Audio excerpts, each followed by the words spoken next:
Hello, uh, virtual attendees of Canada AI 2020. My name is Shainen Davidson. I'm a senior data scientist at Advanced Symbolics Incorporated, or ASI, and I'm going to talk to you today about forecasting seat counts in the 2019 Canadian federal election using Twitter. This is work done with Kenton, the chief scientist at ASI. ASI, by the way, is a market research company that uses kind of AI and big data instead of the more traditional methods of doing that kind of thing. So today I'm going to talk about kind of explain the goal of this work and how we did it. So kind of go through the model a bit, and also how compared to how did we do? How well did we actually predict the 2016 Canadian federal election? So as to not leave you in suspense, we're actually going to start with how well the model worked. Warning, this next section may be a little dramatic. For an academic presentation, I kind of took some of it from one of our marketing decks.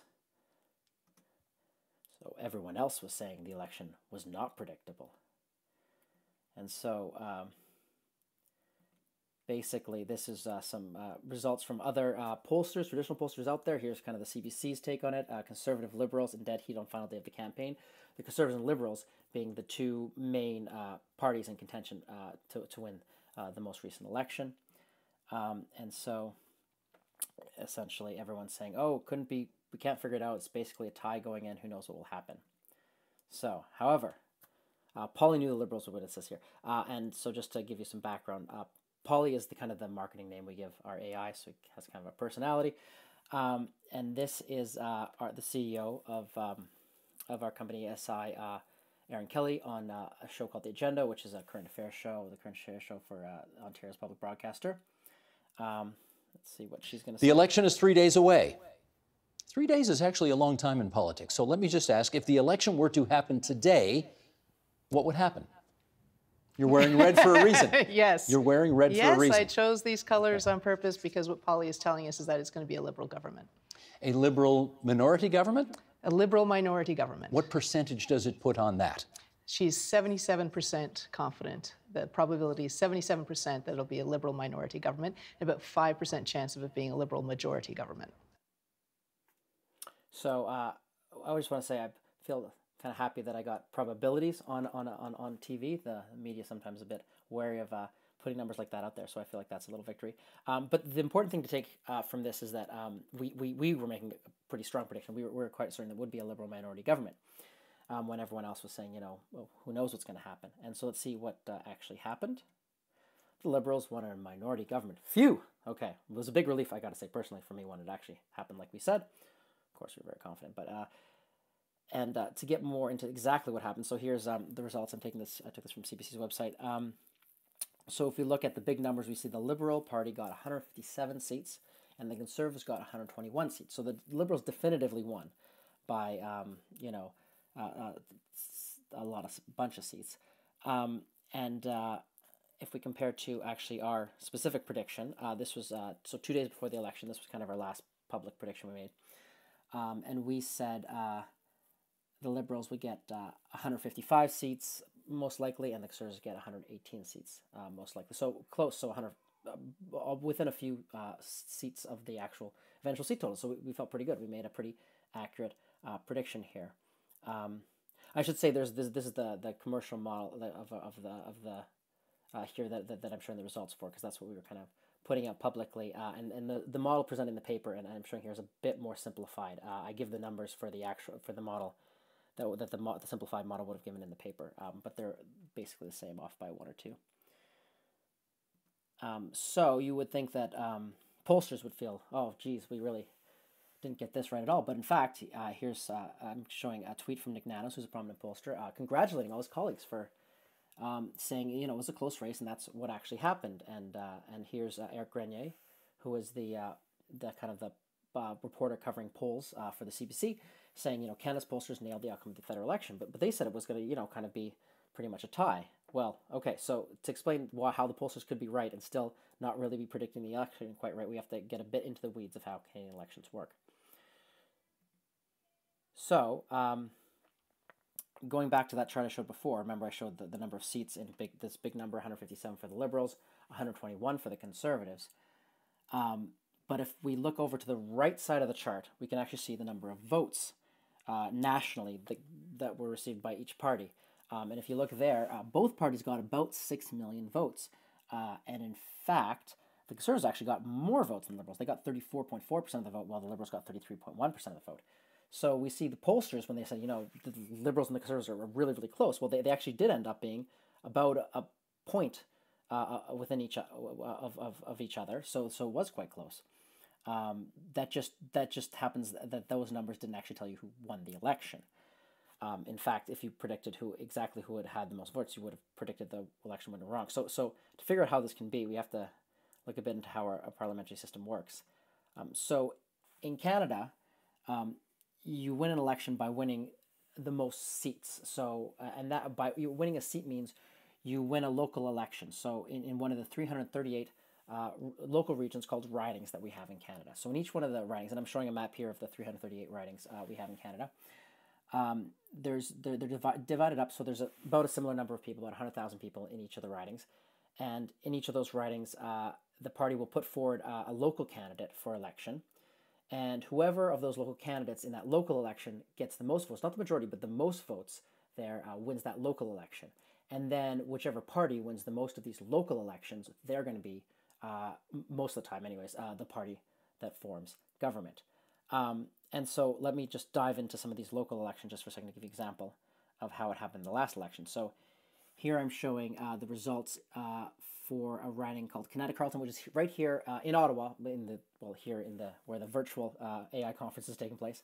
And we see that the results are that the Liberal candidate, who was named Karen McCrimmon, she won the election in this riding with 43% of the vote and about 29,000 votes. So the Liberals from that got one seat. And now let's go look over in a riding in Alberta, a riding called Red Deer Lacombe, where the Conservative candidate won. His name, Blaine Calkins, he won with about 54,000 votes. But he, again, won that riding. So just to go over the math again, so in the Red Deer Lacombe riding, we have the Conservatives get 54,000 votes, and they got one seat in Parliament. And in Kenton, the Liberals got 29,000 votes, so just over half as many votes, and they got, again, one seat in Parliament. So as you can see how this math could move out, like if you win a lot of ridings by landslides, that doesn't really help you. You get a lot of votes, but you still only get one seat per riding that you've won. And so what in fact happened in this election is around Alberta, Conservatives won a lot of ridings there by these huge margins, so got a lot of votes there, but only got as many seats as there are in Alberta, while the Liberals won a lot of ridings around Ontario by these closer margins, so are getting more seats there. So again, to predict the election, what you actually you can't just predict the vote totals of the country. You have to actually predict these 338 local elections that are happening. So how can you get this more precise answer to accurately predict an election? Well, you could poll each riding, but of course that's very expensive and quite just logistically difficult. It's going to be hard to get a good sample of people in each one of these ridings. You can do some clever things with the data that you're grabbing nationally. So there's something called multi-level regression with post-stratification, or MRP, that has been used by pollsters in the UK with some success, wherein you kind of grab not just the voting information, but you might grab other information you might think correlates with voting, such as demographics, and then you can kind of cross-reference that with or census data to build a model that kind of shifts the votes around to where you think that they might be representative. Or you could also just distribute in the polling kind of an ad hoc way. By that I mean you can make a model where you say, well, I know in the last election riding X, 0.3% of the Liberal national vote was in this riding. So in this next election, whatever I project to be the national vote for the Liberals, I'm going to put 0.3% of that vote in this riding again. And so you get some kind of you get the historical perspective in this model, but you're kind of just making up how the model works. But you at least get some success there. What we decided to do, our approach was to build a trained model. So using both global features and local features gleaned from publicly available data. And when I say global features, I mean the global features kind of like national polling, or our version of national or provincial polling, and some local features, so some features that correspond that are different in each riding. And then we train it in the sense that I train my model to be correct on the previous election, and then use the constants that I've trained on that train model, this machine learning style of approach to predict the current election. So just to briefly go over what our global data is, so kind of our version of national or provincial level polling. I follow work that actually Kenton White had previously presented at this conference in 2016, using VARX to predict national level polling. VARX stands for vector autoregression with exogenous variables. So very briefly, sketch of what that means. So it's a linear regression model where you're regressing the variable on itself, but itself in previous times. So, for example, y is the election polls at time t. Then you regress it on the election polls at times t minus 1, and so on backwards as far back as you want to go, depending on the complexity of the model you wish. And you can add exogenous variables. That is, you can add another time series or several time series, as many as you want. In this case, represented by the x here. And so in our case, we added Twitter features as an exogenous variable. So that gives us kind of a nice up-to-the-minute, accurate national or provincial level polling result that we can use, that we can then try to add into our more fine-tuned model. And now let's look at the writings for a second. So then how do I take this national data and I apply it to the writings levels? So to start with, I need kind of a basic idea of, I guess you could say, my simplest version of how I think these things relate. And if you look at here's 4 writings I'm showing. And I'm showing the results in these writings over the past 5 elections. So that the x-axis I have time, so previous elections in time. And the dotted line is showing the national result. And so you'll see it's the same in all 4 of these plots because it's the same national result everywhere. And then the solid line is the local result in that writing. And if you look at this, I think you'll say your first impression might be that there seems to be kind of a constant shift between the national result and what you see in the local writings. So, for example, in Edmonton Centre, the top left plot, you see that locally they tend to vote 10% more for the Conservatives, which is the blue line, than the national result is. And so when the national result goes up, they do generally vote more, and when it goes down, they vote less for them. But there's somewhat of a constant shift there. And of course, not perfectly constant, or else this would be a trivial exercise. But at least that might be a good kind of first-order simple model to start with. So I think this actually is it's a non-trivial kind of observation, because it kind of gives you a microscopic picture there, where maybe in each writing there's a different numbers of people who are consistently voting for a party, and that's going to give you your constant shift. And then there's some number of swing voters. That's why it's going up and down with the national case. So which is non-trivial, because you could have, for example, imagine that in fact everyone in a riding is kind of a swing voter, yet but they're just more likely to vote for certain parties. And in that case, you might see more of a multiplicative relationship between the national vote and the local vote. So to get down to the other data I'm using, the data I'm going to be using from Twitter for my local writings, we want to take into account the local candidates. So in each of these local elections, remember, there are candidates, and the candidates do or can matter. So sometimes you might just vote for whatever party you like, but you're literally voting for a person, and how you feel about that person might affect your vote. And so to take that into account, I measure the number of people who mention each candidate in the past 30 days. And that gives me a sense of kind of how prominent and important these candidates are. I also want to see in each riding how the party and leader is resonating in that riding. So I count the number of people in that specific riding who are talking about that leader or party on Twitter. I should say for this, there's only so many people I can use that I can get this information from, because I need to actually know your geolocation quite precisely to figure out what riding you're in, because each city is going to have many ridings. And so only about 10% of Twitter users have this information that I can take. Both these numbers actually I actually have to turn into a ratio. So instead of using the raw numbers, I actually divide it by the number of people in general talking about these topics in this election. And I have to do this because, interestingly enough, if you look at the numbers of people talking about political issues, it actually goes up very quickly over the past several elections. So every election, way more people are interested in talking about politics online. And so because I don't want all my numbers to trivially just be going up, telling me nothing, I normalize it by the number of people talking about the issue during that election. Another issue is that especially when it comes to candidates, you can imagine some of my candidates are very famous people, like the prime minister, leaders of parties, prominent cabinet members, and so tons of people are going to be talking about that, right? Possibly, like 10% of the people I'm looking at might be talking about that. Wherein if you're a local candidate who is only known locally, right, you're going to get far less people talking about you. And so if I just, as I've done here, I've just kind of histogrammed how many people are talking, how many candidates have, various numbers of people talking about them. And the majority of people have effectively zero people talking about them compared to, if you just compare to the most prominent people.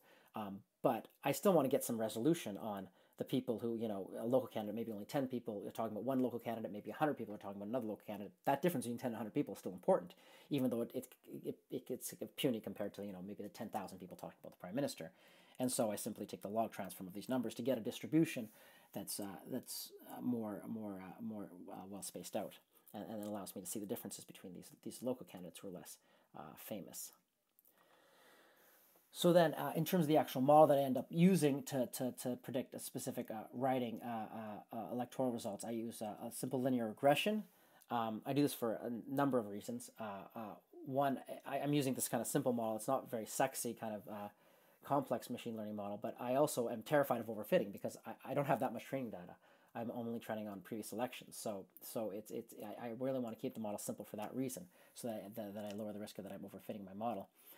And also, for practical reasons, I'm often, before the election, we were kind of putting out results possibly, every day. And so I need a model that's not going to give me something crazy one day because, some parameter changes in a certain way.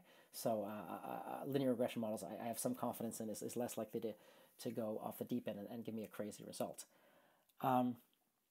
So I won't go too much into detail into this model. I mean, you can read the paper if you want to read equations. But basically, I'm plugging in kind of historical information, and then I'm also plugging in this local Twitter data I just talked about. I put in both the ratio of the raw ratio and the logged version of that because I want to take into account different regimes of relevance, maybe for super famous candidates versus a not famous candidate. So this enables me to put both people in there.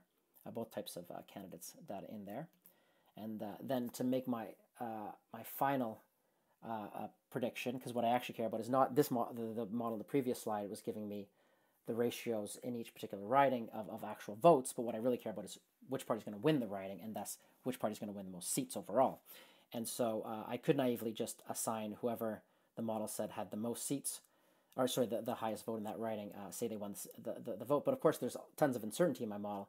And if I have a tie, almost like almost a tie in some riding where some guy's only winning by 0.1%, I don't want to consider that definitely a win for the guy who's 0.1% ahead versus a riding where some guy may be 30% ahead. So I do Monte Carlo integration, which is a very fancy way of saying I add uncertainty to these results, and then and run a bunch and run a bunch of effectively simulations of different elections with these random numbers thrown in. To give me a distribution of possible numbers of seats that the parties could win, which is what we're seeing here. And from that, I can derive the probabilities of various macroscopic scenarios happening, such as here, a single liberal minority has a 76% chance of happening. And I can also take the average over simulations to get the point estimate of the number of seats. So in this case, like we saw in the previous slide, 155 seats for the Liberals and 118 seats for the Conservatives, which happens to be very close to the actual result that we ended up getting. So to conclude, we got it right. Yay, that's great. Very happy about that. I think the most interesting lesson is that it is actually a relatively simple model. I'm using linear regression. I'm not doing anything too fancy, but it does end up predicting the correct result. And I think this is largely because just any level of training is better than the ad hoc kind of results that other people are doing. In the future, what would be great would be to be able to add complexity to the model. But to do that, I need more labeled data. I need more elections. And since elections around the world are very different, to do this, we'd actually need to probably implement some kind of transfer learning to put it all together. So I think that's probably the next exciting project to do in this area.